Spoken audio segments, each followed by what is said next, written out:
Olá, pessoal! Vamos para mais uma aula de história? Faz tempo que eu não posto aqui, né, uma aulinha para nós, mas hoje tem, tá? Vamos discutir um pouco, né, como foi que a humanidade evoluiu mais um pouquinho, mudou muitas coisas em seu modo de viver, para, né, então chegarmos numa nova era, na quarta era do estudo de história, que é a Idade Moderna. Quais mudanças vêm para a gente conhecer um pouco mais o ser humano daquela época? Então, vamos lá!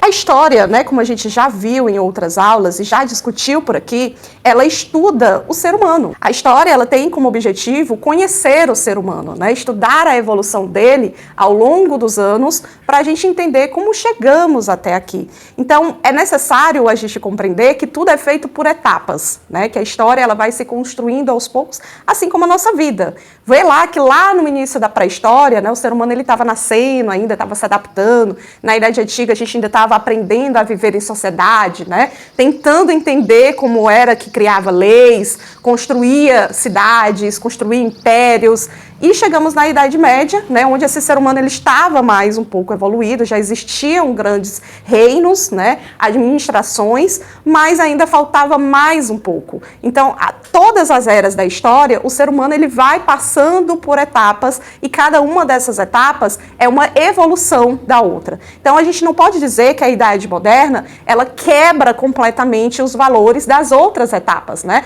Na verdade, assim como a gente vai crescendo, né, vai evoluindo, nós também vamos colocando na nossa bagagem, né, experiências que a gente aprendeu ao longo da nossa vida. Então, a Idade Moderna, né, ela traz todas essas experiências que foram aprendidas antes na Idade Antiga, na Idade Média. Então, uma mistura de tudo para que esse homem possa modificar, né, um pouco mais o seu modo de viver, ao ponto de crescer, né, mas não deixando para trás totalmente o que foi aprendido anteriormente, né? E é claro que para a gente chegar até aqui, né, para essa quarta etapa, já está quase na etapa que nós estamos vivendo hoje, né, que é a Idade Contemporânea. Então, para chegar aqui no marco inicial da Idade Moderna, a gente tem que entender, né, que foi um processo. Como eu estava falando para vocês, né, passo a passo, foram construindo pedra sobre pedra para que chegássemos a esse novo homem, né?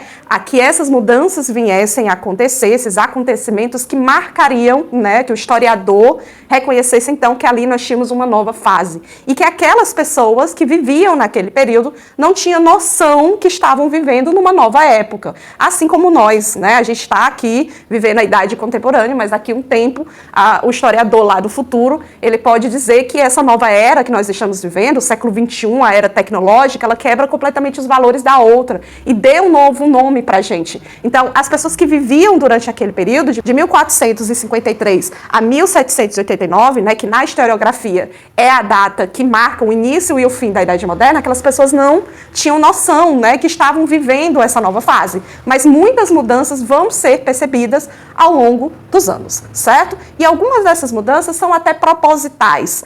Por exemplo, um marco muito importante que marcou aí a Idade Moderna é o Renascimento. Olha como essa palavra ela é muito significativa, né? Ó, renascer. Então, aqui nós temos um movimento que é cultural, que é artístico, certo? Que vem completamente abalar as estruturas. Tinham artistas naquela época, cientistas também, né, filósofos, que sim, que acreditavam que algumas mudanças deveriam acontecer e que elas eram necessárias para aquele momento. E esses estudiosos, né, eles que se autodenominaram de modernos, né, eles estudando a história da humanidade até ali, eles perceberam que esse novo homem que estava naquele momento, ele era diferenciado, né, ele vivia de uma maneira muito diferente. Porque até aquele momento, né, o homem achou que tinha chegado ao ápice da modernidade, né? Então, eles se denominaram modernos e também disseram, né, que estavam renascidos, que eles tinham quebrado os padrões que eles consideravam atrasados lá da Idade Média, né? Porque na Idade Média, as pessoas, elas eram extremamente religiosas, elas viviam com base no tempo da natureza, no tempo de Deus, né? Então, a humanidade, né, segundo esses filósofos, esses estudiosos dessa época da Idade Moderna, ela fez isso, ó. desceu, né? Ela deixou de evoluir, ela retrocedeu. Então a Idade Moderna vinha trazer o renascimento, né? Daquele homem que estava ali em processo de evolução, né? Que era considerado um homem extremamente inteligente para os recursos parcos, né? Que tinham na Idade Antiga. Então esse homem, ele estava nesse patamar, mas ele desceu durante a Idade Média. Então era hora de renascer, de ir procurar a modernidade. Então o renascimento é um movimento que marca, né, esse pensamento do novo homem que estava surgindo durante a Idade Moderna. Mas, assim, o que foi o Renascimento? O Renascimento, né, ele teve principalmente suas marcas lá nas artes, né, na forma de você pintar, né, na forma de que você desenhava, que você retratava o mundo, assim como também teve, né, suas marcas na literatura, na ciência. E esse homem, ele procurava evoluir, porque ele achava que o homem da Idade Média ele estava muito preso a superstições, ao que o padre dizia na igreja. Então, esse homem ele estava muito acomodado ao que ele escutava. Então, ele não procurava saber que aquilo era verdade ou não, ele não procurava saber o porquê das coisas, ele não tinha acesso ao conhecimento. Então, o Renascimento, ele vai, em diversas áreas, né, tentar proporcionar isso ao ser humano, né? Essa busca pelo conhecimento, pelo uso da razão, que vai ser aí muito importante lá na frente, quando a gente falar de iluminismo, lá no fim da Idade Moderna, né, quando a gente já está fazendo essa virada para a Idade Contemporânea. Então, o Renascimento começou na Península Itálica, depois se espalhou por toda a Europa.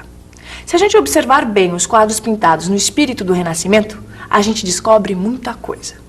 Por exemplo, neste quadro, aqui dá para ver uma marca do humanismo.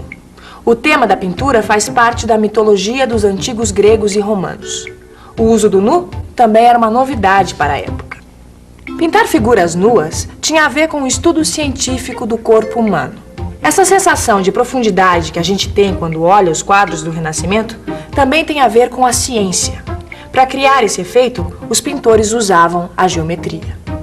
Essa mistura de arte e ciência define bem o espírito do Renascimento. Porém, né, apesar de que a gente tem esse ser humano que está buscando uma ruptura, né, ele também não traz totalmente essa quebra, né, de valores, porque aquele ser humano, ele também continuava sendo um ser humano que buscava a Deus, que era um ser humano religioso.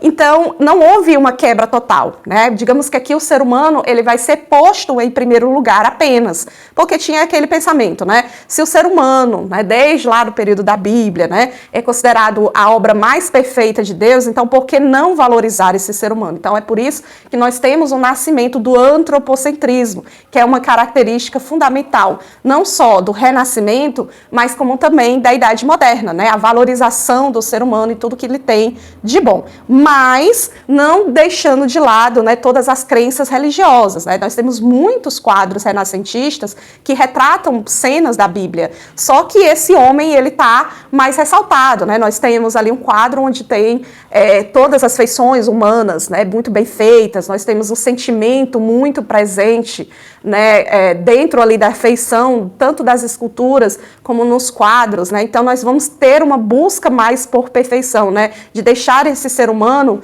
como realmente uma obra de arte, né? Valorizar inclusive coisas que eram muito presentes nas obras lá greco-romanas, né, que o ser humano ele estava muito em evidência, porque ali estava a perfeição, o ápice da humanidade. Ó, vamos fazer o seguinte, vamos usar essa ilustração aqui pra dar uma força pra gente. Você sabe o que esse cara tá fazendo? Bom, esse cara tá lendo, não é isso? Não.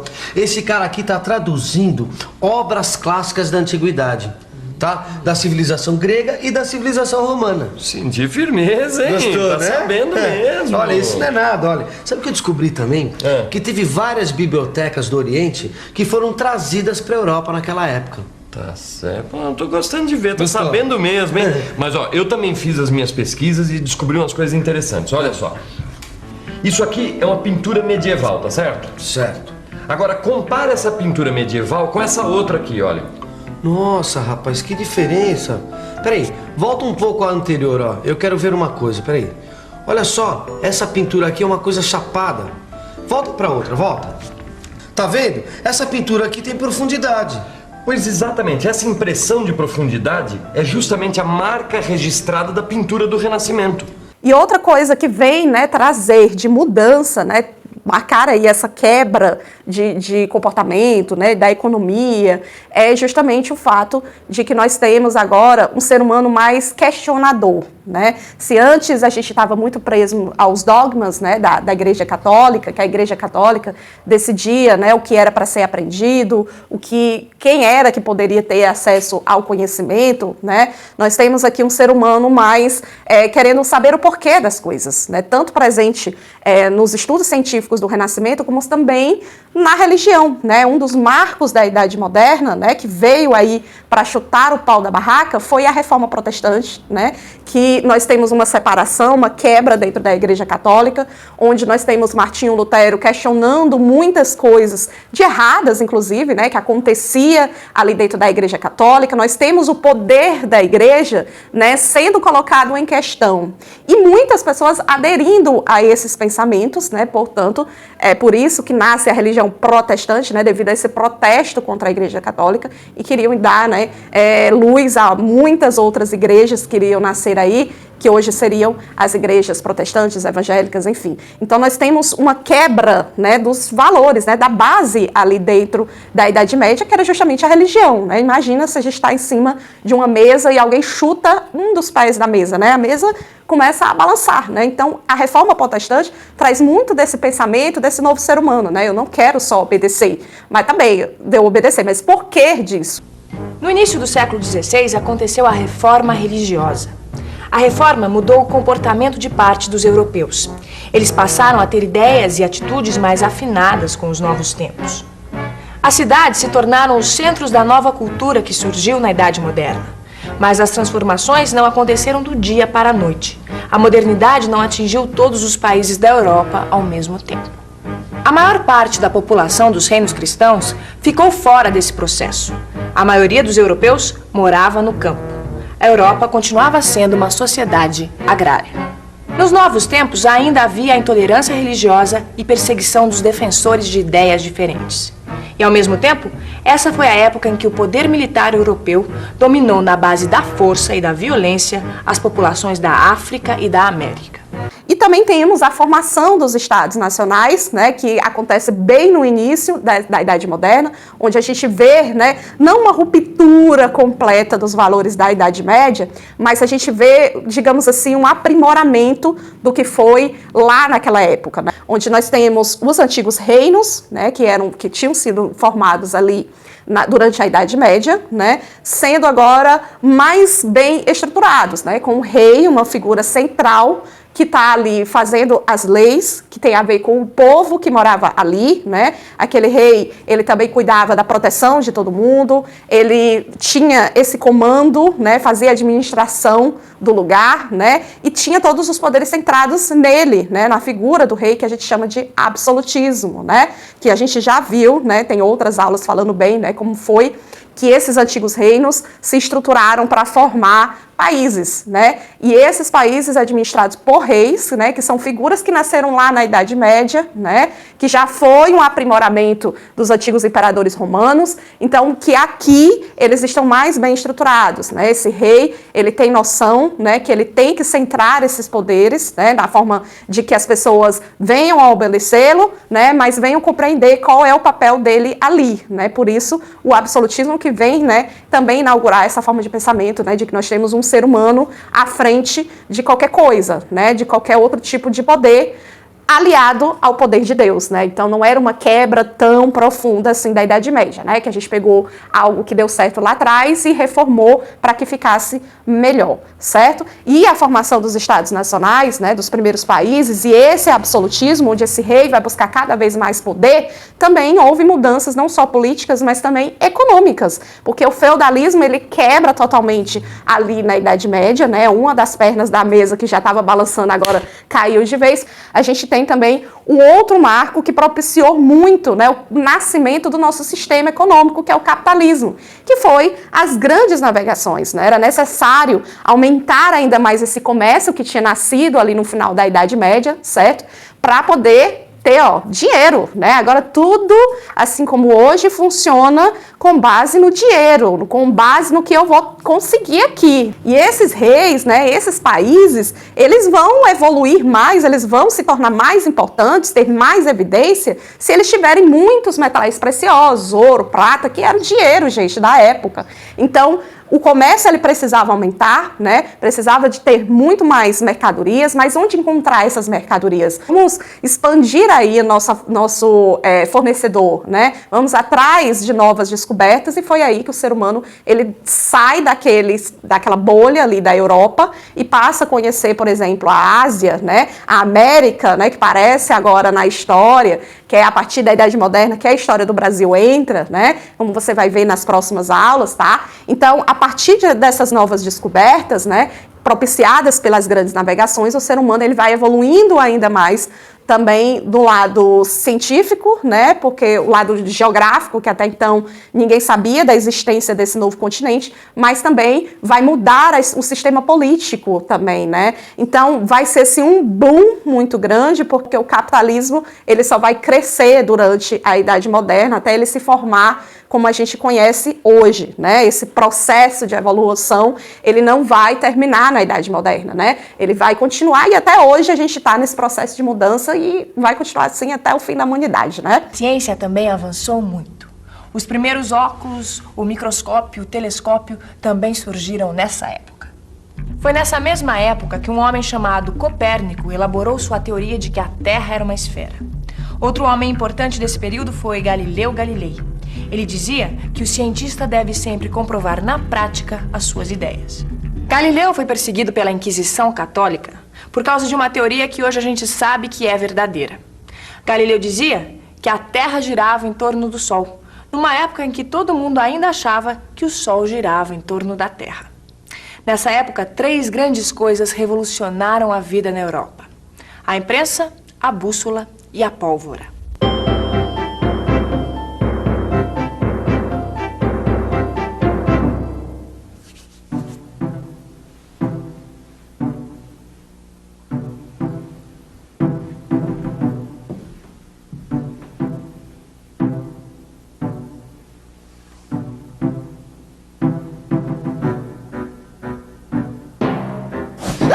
Meu Deus, socorro! Que bruxaria é essa? Não é bruxaria não, amor. Isso aqui chama-se pólvora. Isso pra mim é coisa do demônio. Não, isso é coisa que os árabes já estão usando há muito tempo nas guerras e que agora os nossos guerreiros começaram a usar também.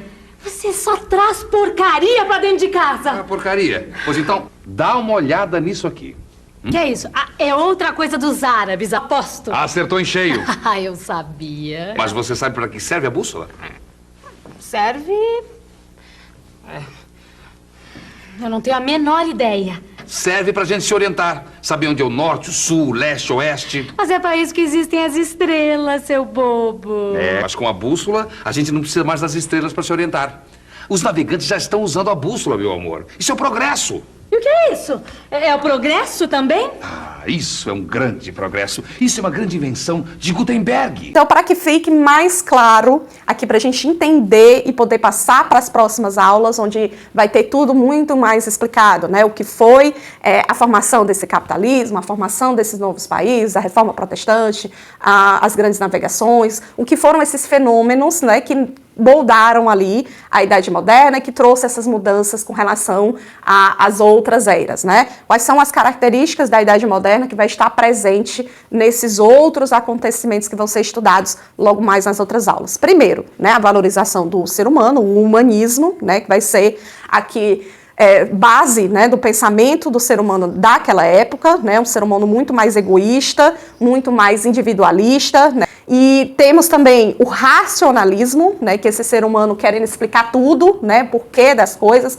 procurar cada vez mais se basear na ciência e não na religião, mas sem também quebrar totalmente os valores religiosos, né, como se assim, eu vou tentar explicar as coisas que estão presentes na religião, por que não, né? Agora eu só quero explicações, né, por tentar entender as verdades que foram ditas para mim antes. Nós temos também a formação do capitalismo, né, e a valorização do comércio, que vai ser muito importante, né, não só para o desenvolvimento desses países, mas também para, né, o conhecimento de novos lugares do mundo, né, que logicamente vai mudar como o ser humano vai pensar, porque agora ele vai conhecer outras culturas, né, ter acesso a outros povos que até então não se conhecia, né, então isso vai mudar muito ainda mais a cachola, vai abalar as estruturas ainda mais desse europeu, né, basicamente. E nós temos também a centralização do poder na figura do rei, né, que já existia antes lá na Idade Média, mas agora esse rei, ele sabe muito bem o que ele quer, o que precisa ter, né, para administrar esses novos países, certo? E a valorização da ciência, né, que vai trazer, né, eclipsar todos esses outros valores que vão ser marca da Idade Moderna. E aí, deu para entender direitinho, né, como é que vai vir essa nova era? Se não entendeu ou qualquer dúvida, você pode perguntar aqui nos comentários. Gostaria muito que você deixasse a sua opinião, que eu vou estar interagindo com você. Também não deixe de curtir esse vídeo, tá? Se inscrever nesse canal para acompanhar outras aulas, né? Tanto de história como de inglês. Vou adorar tê-lo aqui, certo? E envia para outras pessoas para elas também terem um pouquinho mais de conhecimento sobre a história, sobre o ser humano, enfim. Grande beijo, até a próxima. Tchau!